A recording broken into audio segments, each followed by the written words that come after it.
France Info.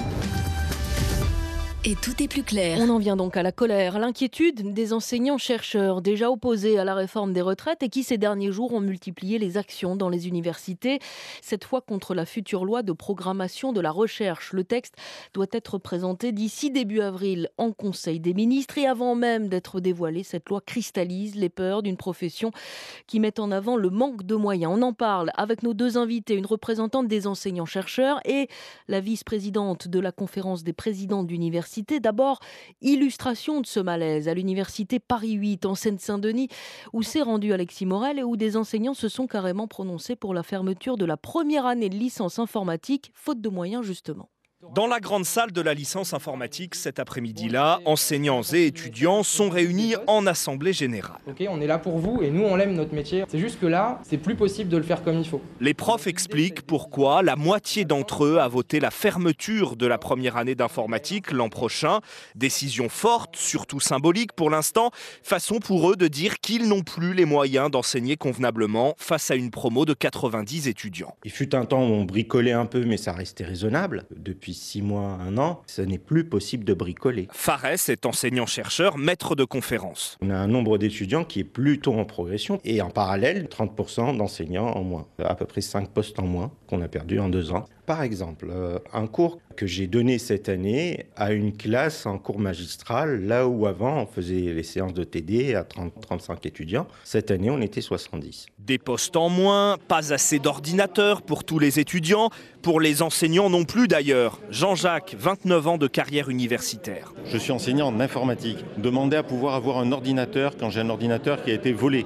Il m'a fallu 8 mois et je ne sais pas combien de dossiers pour réussir à avoir un autre ordinateur pour travailler avec. 8 mois et des dossiers. Alors avec tout ça, si la licence fonctionne encore, selon son collègue Pablo, c'est parce que les profs acceptent de faire bien plus d'heures que leur service normal. L'an dernier, j'ai fait 186 heures complémentaires. L'année d'avant, j'en faisais 120. Ça veut dire un peu plus de 5 mois de travail en plus. Malgré cet effort de l'équipe pédagogique, on a les TP qui ne sont plus dédoublés et il y a carrément un cours de L2 qui n'est plus donné du tout. Alors dans ce contexte, autant dire que la partie recherche passe au second plan. Farès. Sur enseignant-chercheur, vous pouvez enlever le mot chercheur parce que la recherche, je ne sais pas à quel moment je peux la faire en pratique, je la fais pendant mes vacances. Et pourtant, on est jugé seulement sur cet aspect-là. De son côté, la direction de cette formation assure que la licence informatique ouvrira bien l'an prochain et que les moyens alloués permettent aujourd'hui et permettront encore demain de proposer tous les cours. Reportage d'Alexis Morel. Bonjour Anne Roger. Bonjour. Co-secrétaire générale du SNESUP-FSU, c'est le principal syndicat d'enseignants-chercheurs. Vous-même enseignez à l'université Claude Bernard Lyon 1 et la vice-présidente de la conférence des présidents d'université est également avec nous, Christine Gangloff-Ziegler. Bonjour. Bonjour. Vous présidez l'université de Haute-Alsace. Que répondez-vous, Christine Gangloff-Ziegler, à ces professeurs, ces enseignants-chercheurs qui assurent qu'ils n'ont plus les moyens de faire cours correctement ? Nous partageons le constat du sous-financement de la recherche et de l'enseignement supérieur et c'est le point sur lequel nous intervenons très fortement parce qu'il s'agit vraiment d'un choix national de savoir qu'est-ce qu'on veut pour notre système d'enseignement supérieur et de recherche. Je partage aussi ce sens du dévouement qu'ont les équipes au sein des universités et qui véritablement portent l'ensemble des missions qui sont les nôtres. En revanche, je partage peut-être un peu moins les peurs qu'il peut y avoir, notamment qui s'alimentent autour de la loi programmation pluriannuelle de la recherche. Et ça, on va en parler dans quelques secondes. Anne Roger, on entendait à l'instant cet enseignant dire la recherche passe au second plan. C'est aussi votre constat ? Il faut bien voir que ce qui est décrit par les collègues de Paris 8, c'est pas malheureusement une situation unique. Ça s'inscrit dans une situation globale dans laquelle on a une augmentation d'un nombre d'étudiants et une diminution de postes. Donc de fait, 90 000 étudiants en plus depuis 2 ans et puis une baisse de 35% d'enseignants-chercheurs entre 2008 et 2016. Donc on aboutit à une situation qu'on peut qualifier de crise avec des conditions de travail qui sont dégradées et de fait des enseignants qui sont soumis à des heures complémentaires quasi obligatoires, sinon leur formation se ferme, et à une précarisation. Donc de fait, on a des enseignants qui sont titulaires, qui sont surchargés, donc, dont la recherche passe au second plan, effectivement, et une précarisation, puisque aujourd'hui on a 24% d'enseignants précaires, hors vacataires, et ces précaires sont sous pression systématique, puisqu'ils doivent publier pour être reconnus et pour espérer pouvoir être recrutés sur des postes de titulaires. Donc effectivement, oui, la recherche passe au second plan, et il est urgent de trouver des solutions d'encadrement si on veut laisser la possibilité aux chercheurs de faire leur recherche, effectivement. Alors justement, Anne-Roger, les organisations syndicales, donc vous, j'imagine, vous serez reçu au ministère de l'Enseignement supérieur autour de cette loi. Qu'est-ce que vous attendez du ministère ? On est régulièrement reçus au cabinet pour discuter de cette question-là. Le problème, c'est que pour le moment, on n'a toujours pas de texte. On a des plans qui circulent et qui ne sont pas officiels. Donc on nous dit effectivement, il n'y a aucune décision qui a été prise. Donc il ne faut pas réagir par rapport à des textes qui n'existent pas. Sauf qu'on a eu des groupes de travail qui ont fourni des rapports. Et les propositions qu'il y a dans les rapports sont très inquiétantes. Donc nous, la première des choses qu'on demande, de toute façon, c'est un plan d'emploi scientifique de titulaires de façon très urgente. C'est il nous faut 6 000 emplois par an pendant 10 ans. Alors évidemment, des emplois qui sont des emplois d'ingénieurs, des emplois d'enseignants-chercheurs, tout le soutien logistique également pour la recherche. C'est la première des choses. Plan d'emploi scientifique d'urgence. Vous avez la même demande, Christine Gangloff-Ziegler ? En fait, c'est une demande peut-être évidemment de développer l'emploi, mais aussi de développer l'attractivité des carrières, parce que si nous voulons pouvoir recruter de nouvelles personnes, de nouveaux enseignants, chercheurs et enseignantes-chercheuses, il faut véritablement qu'il y ait un effort, et qui a été annoncé d'ailleurs par la ministre, pour améliorer les niveaux des salaires et des niveaux indemnitaires pour les enseignants-chercheurs. L'objectif de cette loi, effectivement, Anne-Roger, c'est de revaloriser les carrières des jeunes chercheurs. Oui, mais on ne peut pas considérer que les annonces qui ont été faites par la ministre soient suffisantes. Quand on évoque 92 millions d'euros pour revaloriser des carrières, alors qu'on a 250 000 personnels, et que si on fait un rapide calcul, il n'y a pas besoin d'être très fort en mathématiques pour ça, ça correspond à 30 euros par mois de revalorisation, ça ne comble même pas la perte de pouvoir d'achat liée à l'inflation. Donc, qu'est-ce qu'il faudrait, Anne-Roger, alors ?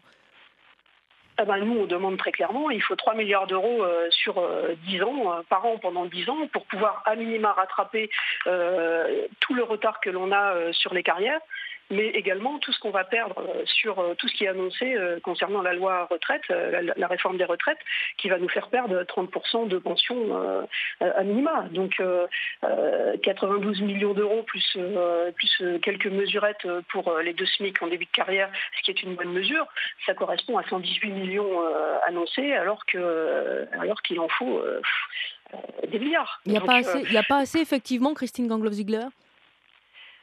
En fait, moi, ce que j'ai bien noté dans le discours de la ministre, c'est que les 92 millions annoncés l'été pour 2021, or c'est une loi pluriannuelle, donc il sera important aussi de voir quelle est la trajectoire sur laquelle se met l'État pour pouvoir améliorer véritablement l'attractivité des carrières et le nombre d'emplois dans nos laboratoires. Christine Gangloff-Ziegler, Anne-Roger, on poursuit cette discussion dans quelques secondes.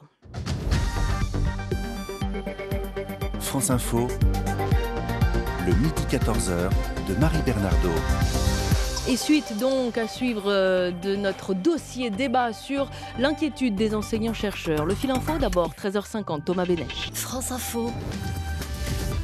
Et tout est plus clair.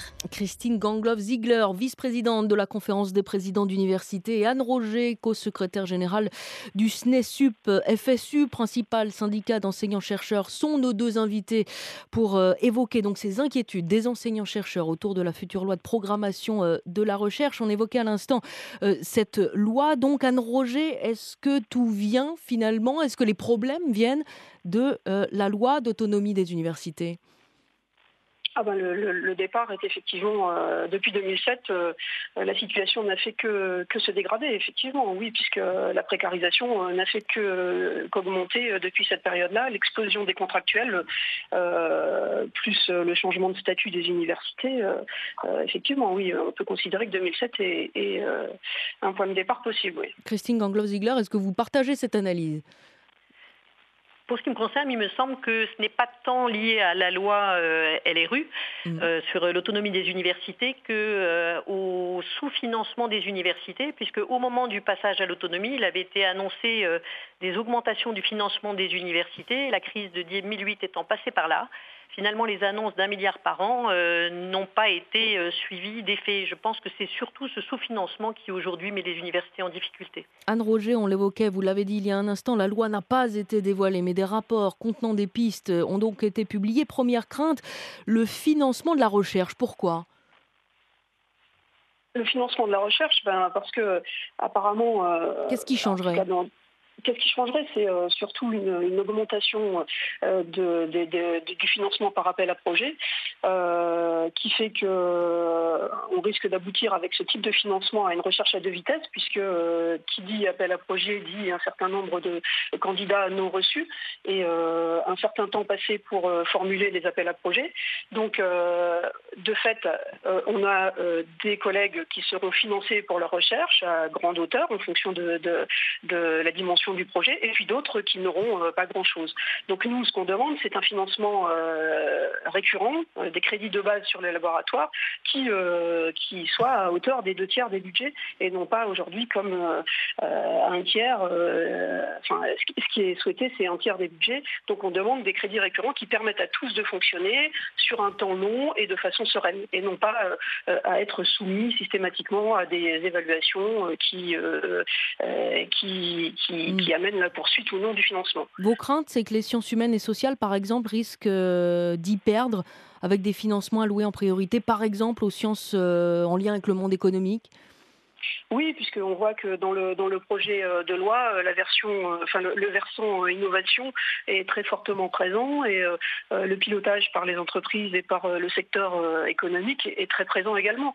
Or, on sait que les sciences humaines et sociales sont dites entre guillemets non bankable. Elles sont pas sur du court-termisme scientifique. Donc, de fait, les premières touchées, ça risque effectivement d'être les sciences humaines et sociales, mais les sciences appliquées, les sciences fondamentales, excusez-moi, également. Tout ce qui n'est pas directement rentable risque d'y perdre beaucoup. Or, la recherche, on sait qu'elle nécessite du temps long. On ne peut pas être sur des évaluations très, très rapides à court terme et quantitatives. Christine Gangloff-Ziegler, vous partagez ces craintes sur le financement de la recherche qui serait indexé sur la réalisation des projets ? D'abord, la première chose par rapport à ce qui a été évoqué, c'est que nous demandons aussi, bien sûr, à ce qu'on augmente le financement récurrent des laboratoires. Mais ce que j'ai entendu dans le discours ministériel, c'était non de développer les appels à projets, mais d'augmenter les taux de réussite aux appels à projets, ce qui change quand même considérablement, et donc devrait permettre à tous ceux qui déposent des projets d'obtenir plus facilement des crédits affectés. Après, qu'il y ait un temps long de la recherche, on ne le retrouve pas uniquement d'ailleurs en SHS, mais je pense dans tous les domaines, puisque si on va vers de l'innovation de rupture, il est clair qu'à un moment donné, on ne peut pas être dans de l'immédiateté, et qu'il faut de ce point de vue-là véritablement faire confiance à nos chercheurs pour qu'ils se mettent en capacité aussi de faire de la France un leader dans le domaine de la recherche et non pas un pays suiveur. Mais cette loi, est-ce qu'elle ne donnerait pas lieu à une forme de compétition finalement, pas toujours saine en matière de sciences et de recherche ? La compétition, d'une certaine manière, existe déjà au niveau européen, au niveau évidemment national à travers un certain nombre d'appels à projets. Mais c'est en cela aussi qu'au niveau de la conférence des présidents d'université, nous demandons à renforcer le financement récurrent des laboratoires, parce que la recherche se fait aussi au fur et à mesure, y compris en se fondant ou en faisant confiance aux intuitions des chercheurs. Anne Roger, est-ce que ce que dit Christine Gangloff-Ziegler vous rassure un peu ? Ça me rassure. En tout cas, on peut partager un certain nombre effectivement de revendications ou de propos. Par contre, je voudrais juste rebondir. L'augmentation du taux de réussite aux appels lancés par l'ANR, ça suffit évidemment pas, puisque de toute façon, quoi qu'il arrive, il faut faire des projets. Donc faire des projets, c'est monter des projets qui sont en général des usines à gaz. Ça prend du temps, et donc c'est très chronophage, et ça prend du temps sur le travail pour lequel on s'est engagé dans la profession, qui est la recherche, et pas l'administratif et le montage de projets chiffrés, etc. En sachant que pour ça, normalement, on devrait avoir du soutien logistique, des ingénieurs qui pourraient nous aider, sauf qu'on n'a pas ces moyens-là. Donc l'augmentation du taux de réussite ne suffit pas. Quant au collectif, effectivement, quant à la compétition, nous militons pour le renforcement des collectifs et pour une recherche qui se fasse en collaboration et non en compétition. Ça, c'est clairement notre façon d'envisager la recherche scientifique. Anne Roger, merci beaucoup d'avoir participé à ce débat, d'avoir accepté notre invitation, co-secrétaire générale du SNES-UP-FSU, principal syndicat d'enseignants-chercheurs. Merci à vous. Christine Gangloff-Ziegler, vice-présidente de la conférence des présidents d'université. La météo tout de suite.